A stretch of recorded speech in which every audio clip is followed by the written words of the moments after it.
Traditionally, when we talk about the Asia-Pacific region or Asia in general, it is seldom, at least in the Western discourse, seldom that they focus that the southwestern end of this Asia-Pacific, where South Asia and Central Asia and this region belongs, because mostly the focus is on the eastern seaboard. But if you're looking at the larger scheme of things in Asia balancing, if that is a primary front, main front of where the strategic dynamics will be pivoting, I sort of argue that this part where the confluence of China, India, three nuclear armed powers happen, is a much more disturbed and unstable area where three nuclear powers are meeting on the one hand, but that is also the area of major disputes and major unrest and instabilities. The concept of Asia-Pacific switched to Indo-Pacific, which means that India becomes a very important component.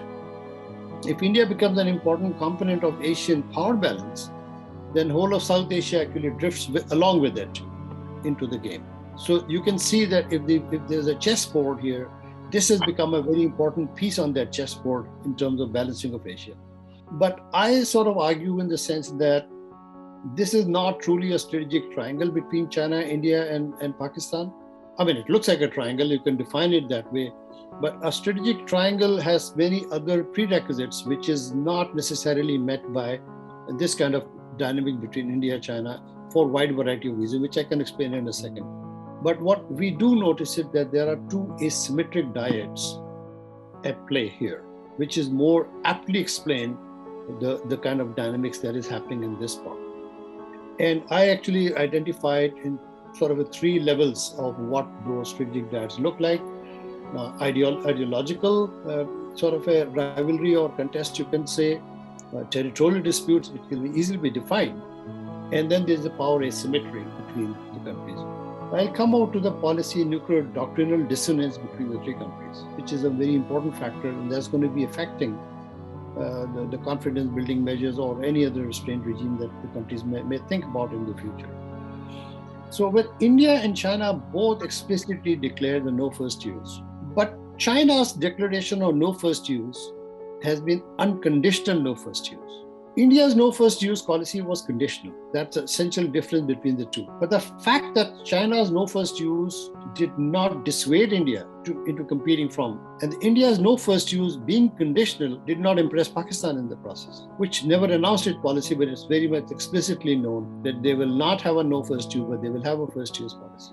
And this is becoming even more important now because there are command and structural changes happening in China, Western Command, which faces India.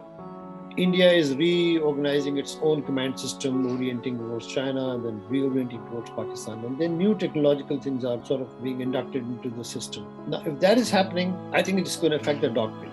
This kind of disconnect between the doctrinal understanding requires a lot of strategic dialogue interaction between the three countries, because the most important factor about confidence building measure is the most important component of CBM, in my opinion, is communication.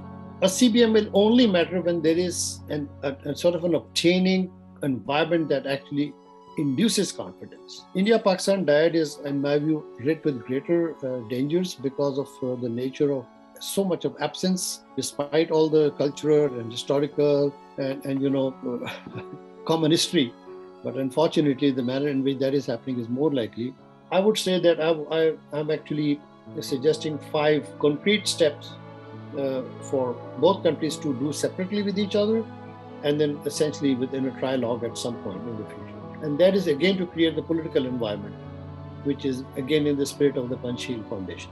That is the number 1 foundation that I would recommend. The second is to refrain from sub-conventional strategies against each other. And the third is a convention force balance. Again, I would revert back to the 1990s spirit. You can restart to go over again the CBMs that you did in the 90s.